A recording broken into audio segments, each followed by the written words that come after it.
Donc voilà, le nom Deutéronome, qui vient du mot, on va dire le mot hébreu, c'est Devarim. Deutéronome, ils ont fait une traduction, mais en gros, le mot Devarim, ça veut dire les paroles. Ça vient du singulier de Davar, que c'est parole aussi. Donc, c'est des paroles. On peut, il est considéré aussi comme jugement, on va dire aussi. Mais dans les racines grecques, il est composé de deux mots. Deutéron, qui signifie 50, et nomos, qui signifie loi. Loi. Dans ce titre, seconde loi, on va dire qu'il appelle comme la seconde loi, qui donne l'impression d'une réception de la Torah dans les livres précédents. Cependant, sur la certaine des commandements contenus dans ces livres, plus de ces temps sont entièrement nouveaux. On va dire que on est connu que dans ce livre-là, et, c'est une répétition de la loi, mais si on lit euh, euh, cette livre, on va dire, on va trouver encore peut-être 70 nouveaux commandements.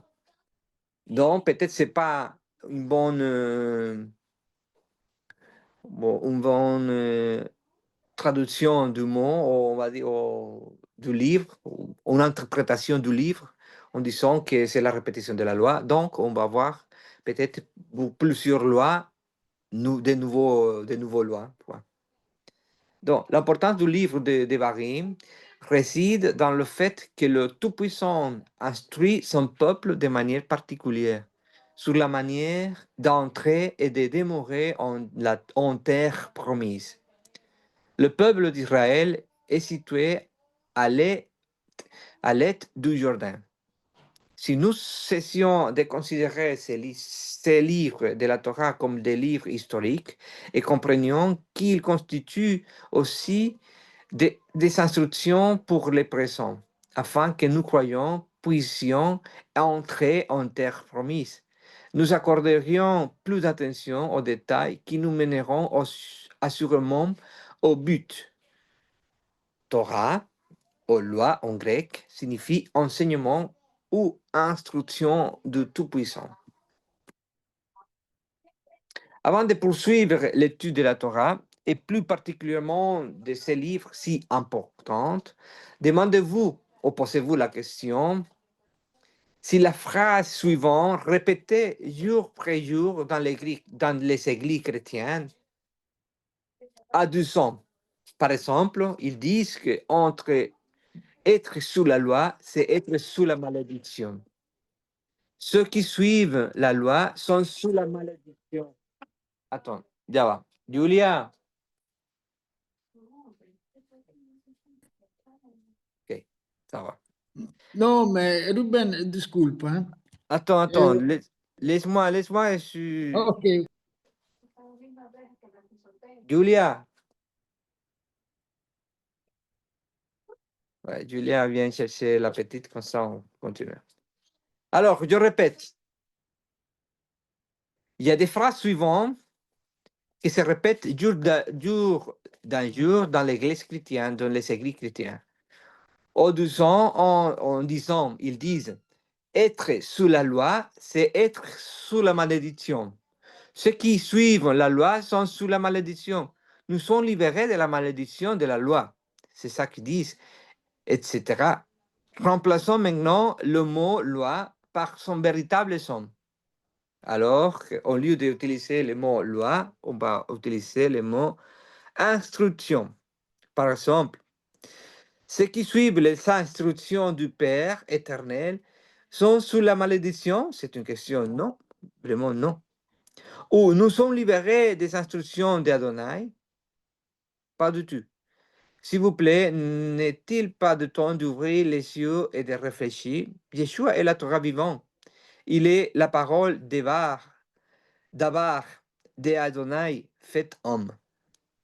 Comme on dit en Genèse 1, Jean 1, du verset 1, chapitre 14 jusqu'au verset 14. Donc, c'est pourquoi la Torah, ou la loi sans Yeshua, est morte. Le but de la Torah ou la loi, l'instruction, est d'aider l'homme à trouver le Messie, Yeshua.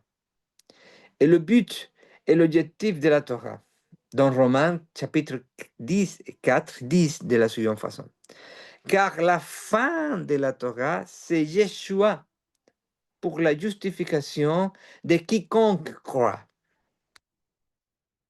Donc, alors, en Deutéronome chapitre 1, déjà on va entrer dans la paracha, Moïse avertit au peuple d'Israël.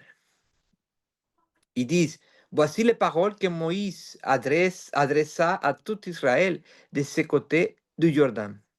Dans le désert, dans la plaine située en face de la mer Rouge, entre Paran, Topel, Labam, Asseroth et Disanab. Ce livre de la Torah est appelé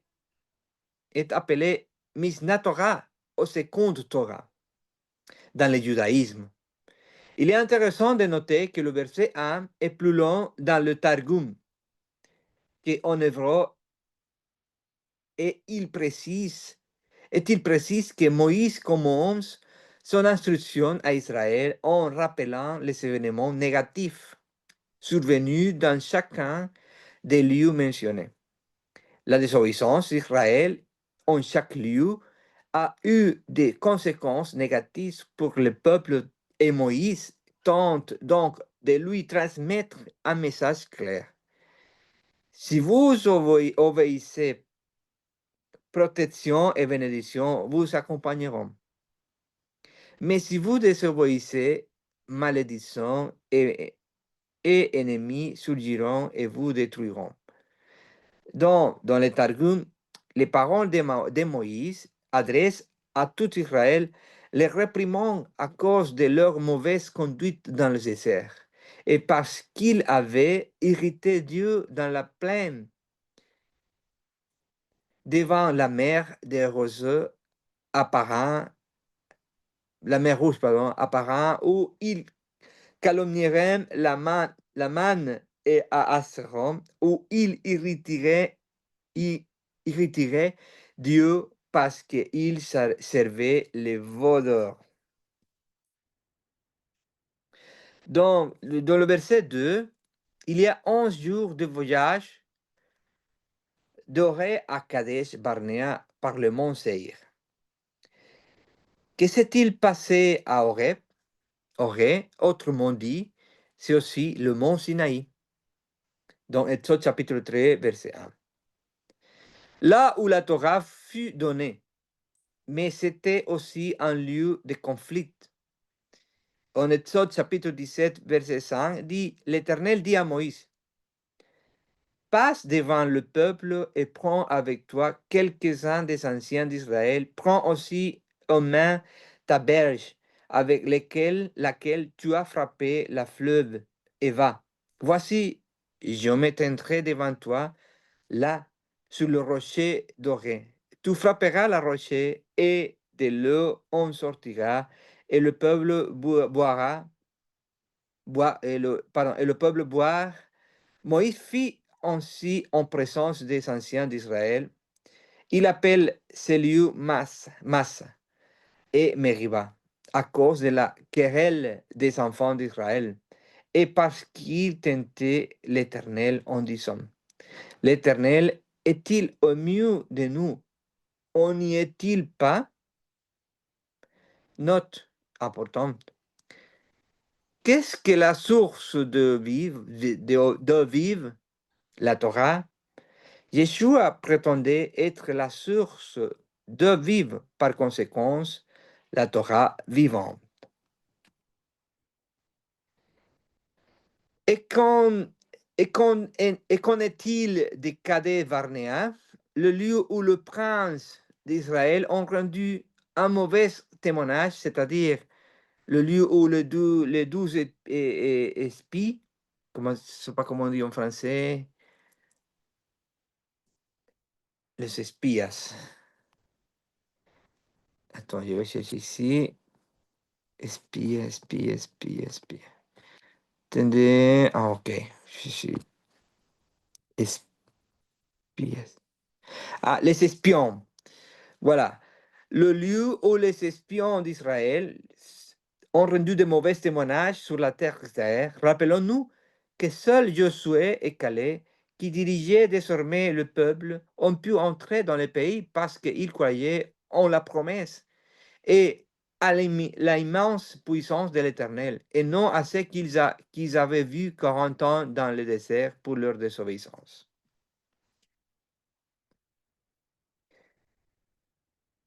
Dans le verset 6 de Deutéronome, chapitre 1, l'Éternel, notre Dieu, nous parle à oreille en disant, vous avez assez vécu sur cette montagne. Retournez, allez à la montagne des Amoréens et dans tout son territoire, dans la plaine, dans la montagne, dans les vallées, dans les Négué et sur le littoral, au pays des Cananéens et au Liban, jusqu'à la grande fleuve Euphrate. Regardez, et c'est que donc, regardez, je te donne le pays, entre et posséder le pays que l'Éternel a juré à tes pères, Abraham, Isaac et Jacob. De leur donne, de leur donner à eux et à leur postérité après eux. En cet homme-là, je te parlais en disant, je ne peux pas te porter seul. L'Éternel, ton Dieu, t'a multiplié, et voici, tu es aujourd'hui aussi nombreux que les étoiles du ciel. Que l'Éternel, le Dieu de tes pères, te multiplie par 1000 et te bénisse comme il a promis. Donc, dans ce texte, nous trouvons 4 piliers du plan de l'Éternel, le Tout-Puissant. Premier pilier, qu'on peut dire, le peuple d'Israël qui a appelé l'Éternel notre Elohim. Dans la première ligne du verset qui parle et l'Éternel notre Dieu, c'est-à-dire notre Elohim, c'est un pilier très important, reconnaître à Dieu comme notre Elohim et reconnaître que Yud-Heh-Vav-Heh, c'est le Tout-Puissant, reconnaître que la Torah, qu'il y a la Torah dans les mots, il nous a parlé, parce qu'il nous parle par la Torah. C'est le deuxième. Le troisième, la terre promise, c'est important. Pardon, le quatrième, c'est la terre promise. Donc, au verset 8, aucun de ces piliers ne peut pas être éliminé dans le plan de l'Éternel. Le premier pilier, reconnaître notre Dieu comme notre Elohim. La Torah, Dieu nous parle par la Torah. Reconnaître Adonai comme le Tout-Puissant et la terre promise. L'Éternel ne peut pas accomplir sa promesse sans Israël, sans la Torah et sans la terre promise. Israël ne peut pas exister sans l'Éternel, sans la Torah et sans la terre. Et la Torah n'existait pas sans le Tout-Puissant, sans Israël et sans la terre. Et la terre d'Israël ne peut pas exister sans l'Éternel, sans le peuple élu et sans la Torah. Donc voilà, c'est pour cela que c'est très important ce que je viens de vous dire, ces 4 pieds. Alors, et au cours de tous ces plans, le Messie, l'image visible d'Élohim, la Torah vivante, celui qui ressemblera à Israël et le mènera en terre promise pour régner sur le monde de là. Quel est le plan de l'ennemi? Alors, quel est le plan de l'ennemi?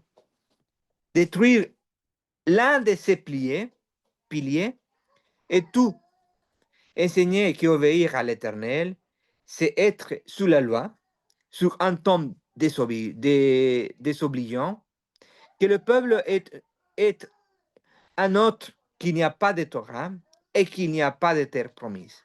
Il est très important d'examiner l'importance de ces changements que Constantin et ses amis ont introduits dans la doctrine. Le nom d'Élohim d'Israël a disparu ou changé en enseignant qu'en utilisant uniquement le mot Dieu. Nous pouvions comprendre que nous suivons, c'est pourquoi beaucoup de ceux qui croient de tout leur corps à Elohim d'Israël ignorent que son nom est Yuhebakhe. Dans certains secteurs des églises, on l'appelle Jéhovah. Il y a plusieurs, qui sont d'autres significations. Il y a aussi un grave erreur parmi les non-croyants qui pensent que, par exemple, Allah est le même Dieu, seulement en arabe, ou l'un des feux dieux mentionnés dans le Nouvel Âge. On enseigne que la Torah ou la loi a été abolie. Par conséquent, aujourd'hui, c'est l'homme qui décide des commandements à suivre. Par exemple, le Shabbat ou les lois sur la nourriture propre. On enseigne qu'Israël avait déjà été remplacé par l'Église gentile, qui est aujourd'hui appelée Israël spirituel, un peuple gentil ou payant selon les Écritures. Et la promesse de la terre promise a disparu. On enseigne que le destin d'Israël spirituel est le ciel. Certains enseignent timidement que l'Église gentile et désobéissance au Père reviendra pour régner sur le véritable Israël qui aura passé son temps de tribulation. Il n'y a pas beaucoup d'informations à ce sujet.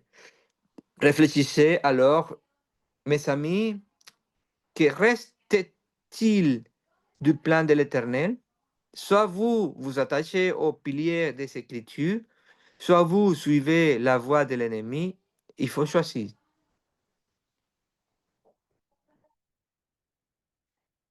Donc, dans cette paracha aussi, il y a plusieurs sujets. On a déjà parlé de sujets importants. Je vous ai parlé des quatre prières importants. On a parlé ça c'est le plan et les promesses de l'Éternel. Et, et on a parlé aussi de la signification de ce qui s'est passé dans la montagne. Et que si vous voulez bien, le livre de Deutéronome, c'est un, un récit de toute l'histoire d'Israël, de tout ce qui se passe en Israël. Donc, Moïse montre au peuple qu'à cause de cette désobéissance, ils sont tournés 40 ans dans le désert sans pouvoir entrer dans la terre promise. Mais avant de mourir, Moïse, il a dû répéter, faire un récit de ce qu'il devait faire pour être béni et de ce qu'il ne devait pas faire pour ne pas être maudit. Donc, vous voyez, c'est très important. Et maintenant, il y a un autre sujet, je crois que c'est aussi important, c'est la nomination des juges. Donc, on va faire un petit rappel de lecture de ce qui se passe, pourquoi Moïse, ou l'Éternel, il a demandé à Moïse de choisir des hommes, et comment, quelles sont les qualités qu'il devait avoir ces hommes pour pouvoir être un juge. Donc, il doit être des hommes. Rappelons-nous toujours que l'ordre d'autorité de l'Éternel est immuable. Lui, Adonai, au-dessus de tout, de tout et de tous. Les hommes sous l'autorité, les femmes sous l'autorité des hommes et des Yuhebakhe et les enfants. Mais, c'est important, le Tout-Puissant a décidé lui-même qu'en cas de désobéissance des hommes, il mènerait lui-même des femmes juges d'Israël. En juge 4, en ce temps-là, une femme, Déborah, prophétesse, je ne sais pas si vous vous souvenez, c'est une femme de Lapidoc, régnait sur Israël. Elle s'asseyait sous les palmiers de Déborah, entre Rama et Bethel, sur la montagne d'Éphraïm, et les enfants d'Israël montaient vers elle pour être jugés. Elle était sage, Shacham.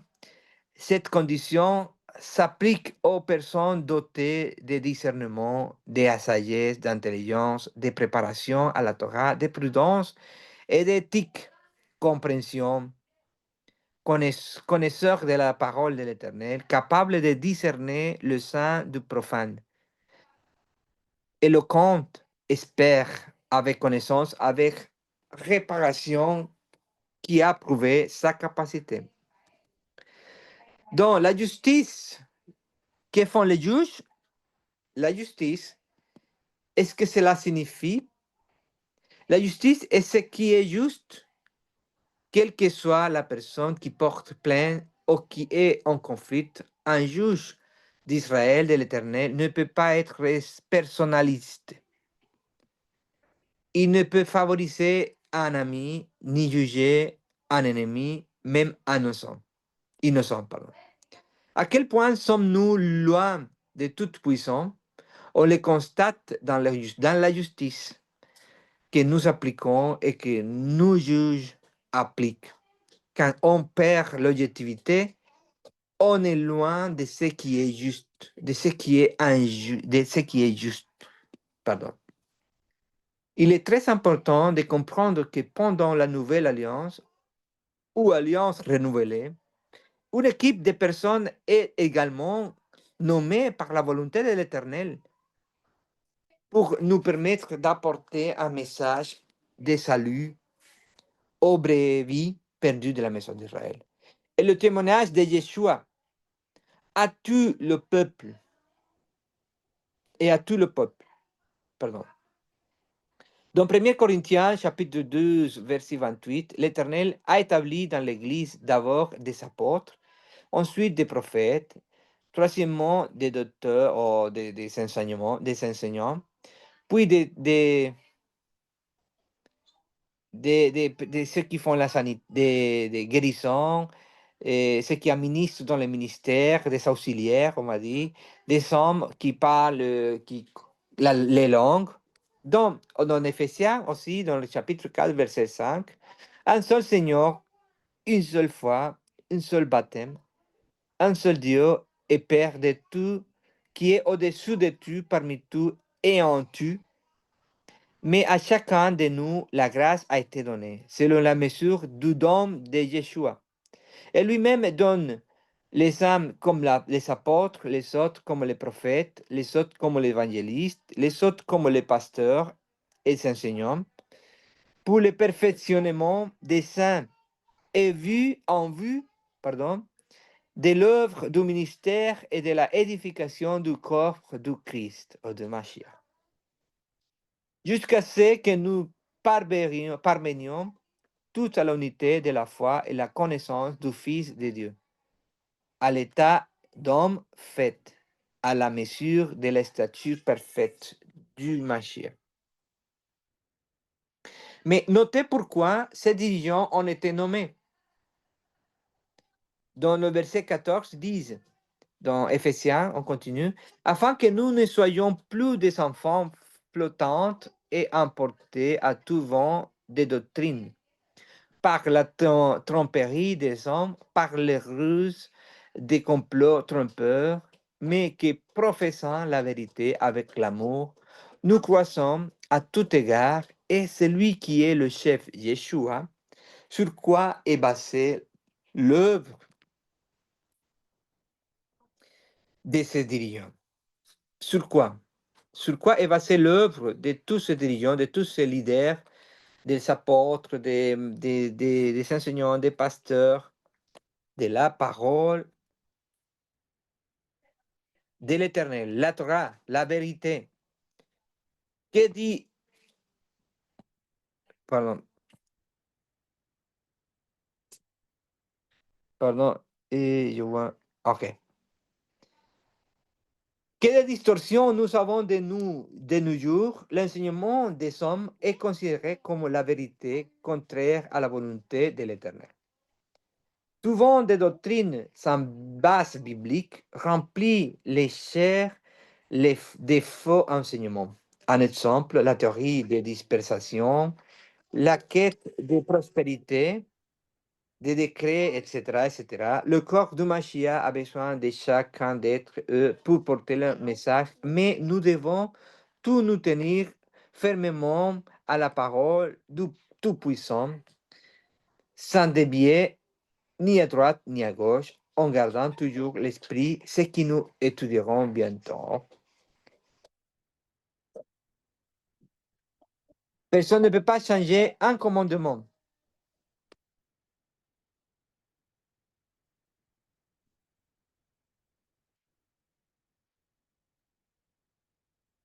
Donc, mes frères et sœurs, pour ne pas être plus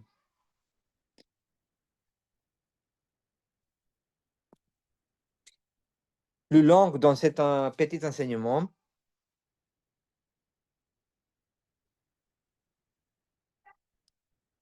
voilà, je vous ai laissé un peu un petit récit, on va dire, de la paracha de Bari. Il y a, il y a beaucoup à étudier dans cette paracha, malgré ils ont 3 chapitres, mais il y a plein de sujets là-dedans. Mais pourtant, je voudrais juste partager ces petits 4 sujets très importants qui nous amènent à réfléchir par rapport à notre vie congrégationnelle, on va dire, notre vie notre vie comme croyant. Et, c'est là qui va nous amener vers la terre promise. Donc, être vraiment dans ces 4 piliers qui sont très importants et suivre et, les instructions mises dans la Torah, mais qui ont été données à des dirigeants, on va dire des leaders qui ont été nommés de la part de l'Éternel pour que ça soit en ordre, pour que ça soit continu. Donc Moïse, qu'est-ce qu'il a fait? Il allait partir, il allait mourir, mais avant ces fêtes-là, l'Éternel lui a dit, il faut nommer des juges qui puissent diriger le peuple. Parce qu'un peuple sans leader, c'est un peuple qui va à gauche, à droite. Donc, c'est pour cela qu'il a décidé. Et donc, ce principe continue encore dans la parole, dans la Torah. Dans le Brit Hadasha aussi, nous avons, l'Éternel nous a laissé des pasteurs, des prophètes, des apôtres, des évangélistes, des enseignants, pour que son œuvre continue et que nous soyons pas à droite, à gauche. Et donc, malheureusement, actuellement, dans la vie actuelle, on vivre à chaque jour que le peuple, les églises, ils sont tous ailleurs, on va dire, qu'ils sont à gauche, à droite, parce qu'ils ont oublié la Torah. Ils ont oublié un de ces commandements, un de ces prières que c'est la Torah, les mots, les paroles de l'Éternel. Et donc, comme je vous disais au principe, je vais le répéter, je trouvais c'est très, très important.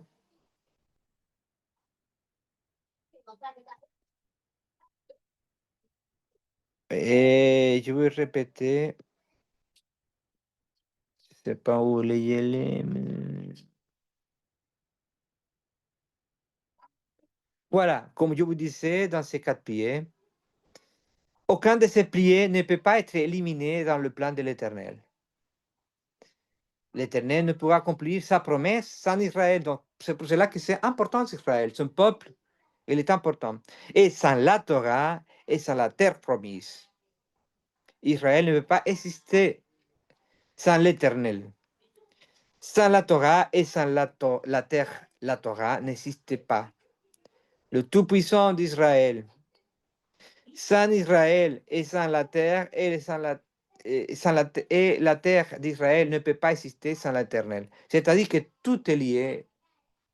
Nous sommes tous liés à la Torah, aux promesses, à la terre d'Israël. Donc, ce sont des sujets qui on va dire, qui nous regardent. Donc, soyons toujours fidèles à cette pierre, à cette pilier. Et maintenant, même si on est 1, 2, 3, 4 personnes, maintenant l'unité Et car nous sommes une famille, nous sommes Israël, nous sommes Mishpacha Israël. Donc, continuons dans la prière et persévérons ensemble dans ce chemin, même dans les difficultés. Et je vous encourage à que continuons dans la prière,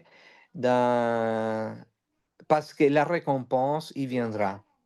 Il viendra bientôt, comme dit sa parole. Amen.